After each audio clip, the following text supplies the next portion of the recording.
Okay. Well, as I was putting this message together, a few weeks ago, I awoke to the sounds of a really bad storm. It was still dark outside, and it was like the ceiling dropped out. It started raining really hard. And as I listened to the winds and the rain, from the safety of my bedroom, of course, I heard a very small voice say, "What if I didn't stop the rain?" And it automatically was like a terrible thought to me. I could just imagine flooding, and I mean, if it didn't stop, it would just, what would you do, you know?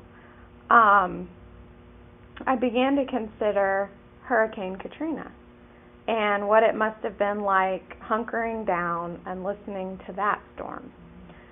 So I wanted to get a picture of what it was like. I wasn't there. So I started to do some research online, and I wanted to find a first-hand account from someone that lived through the storm.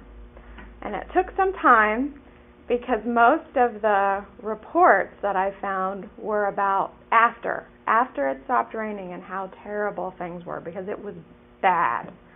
But I wanted to find out what it was like while the rain was falling.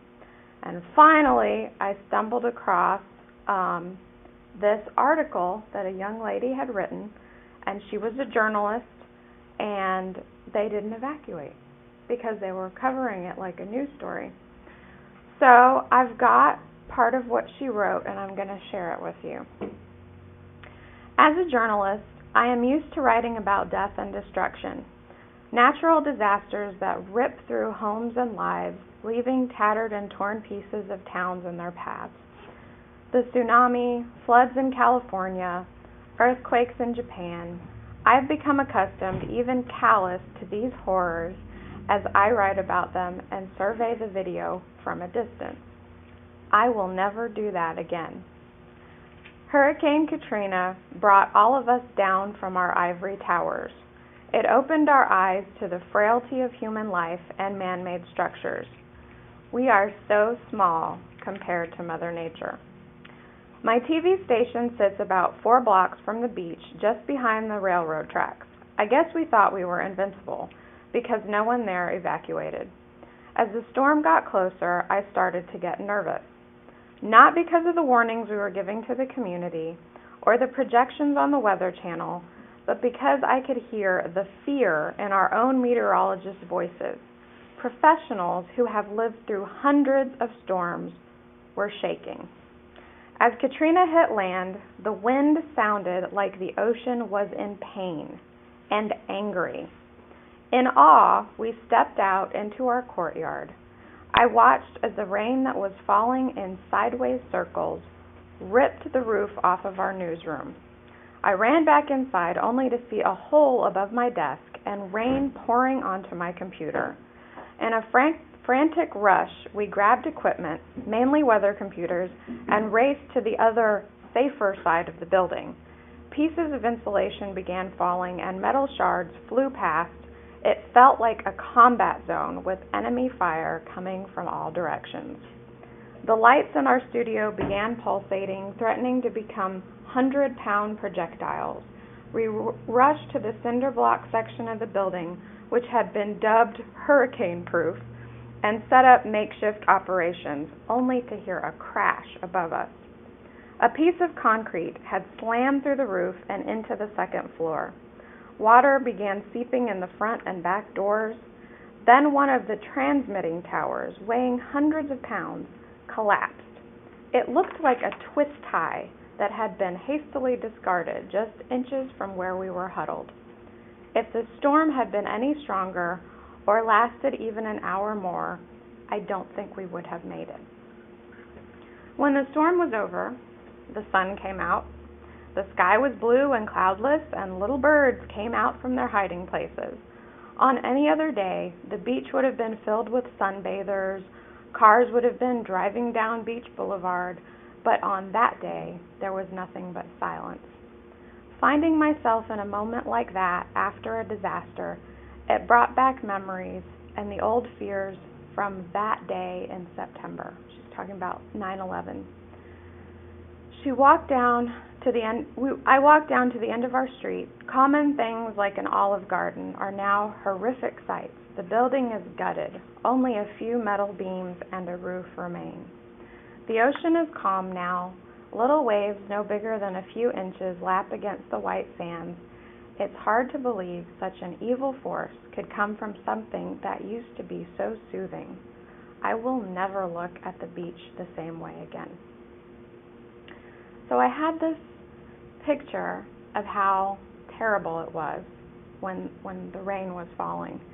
And I knew I needed to use that. And I closed the window because I had what I needed. And then I thought, oh, I need to know her name. What if someone asks me what the young lady's name was? So I went back. Her name is Shiloh Groover. Nowhere in the article did she come off as a Christian. She never said anything about praying or God. But her first name is Shiloh. And I know I've read that in the Bible. So Mom and I looked it up.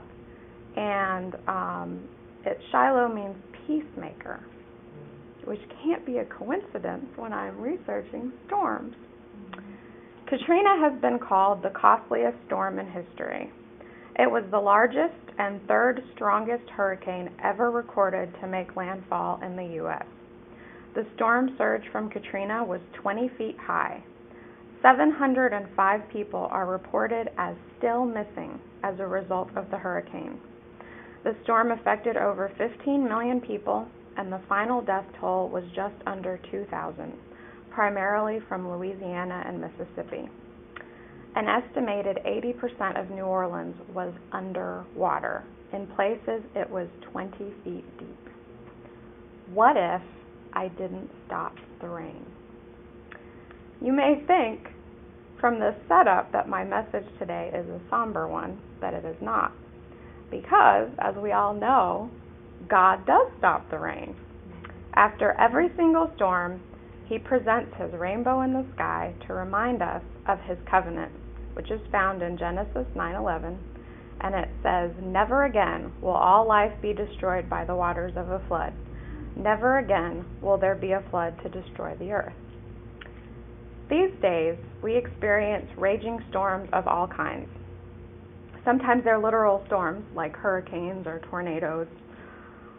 There are economic storms.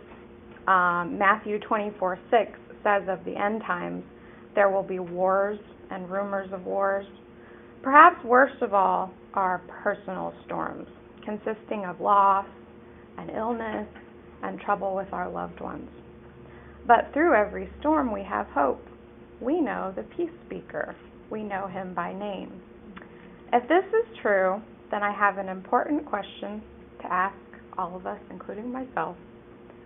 Where is our joy? That's the topic of my message today. Where is our joy? The last time I spoke, I shared on the importance of loving others. I reminded you all that people will know we are Christians by our love. But identifying Christians, picking them out, and wanting to be one are two different things. Showing love to others can be a powerful witness, but so can simply being joyful. My main text is Philippians 4:8. It says, "Rejoice in the Lord always. I will say it again, rejoice. Let your gentleness be evident to all. The Lord is near. Do not be anxious about anything, but in every situation, by prayer and petition, with thanksgiving, present your requests to God. And the peace of God, which transcends all understanding, will guard your hearts and your minds in Christ Jesus." In verse 8 it says, "Finally, brothers and sisters, whatever is true, whatever is noble, whatever is right, whatever is pure, whatever is lovely, whatever is admirable, if anything is excellent or praiseworthy, think about such things. Whatever you have learned or received or heard from me or seen in me, put it into practice, and the God of peace will be with you." So I'd like to take some time and dissect that little section a little bit deeper. a coworker very randomly offered me this one day, and I thought it was cute because I work with the military and it's got the OD green on it. But it is a Good News translation, which I was not familiar with, and now I'm like completely in love with it. So as I wanted to examine Philippians 4:8, I read it in this version, and that translation says, "May you always be joyful in your union with the Lord. I will say it again, rejoice. Show a gentle attitude toward everyone. The Lord is coming soon. Don't worry about anything, but in all your prayers ask God for what you need." This brings us to the topic of worry. If your needs are worrying you and preventing you from being joyful, you're not obeying the directives from the Lord, which tell us to cast all of our cares upon Him, to lay our burdens at His feet, and not to worry about tomorrow, for we are much more valuable than the birds.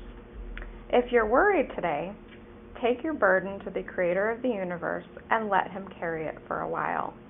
Don't let worry steal your joy.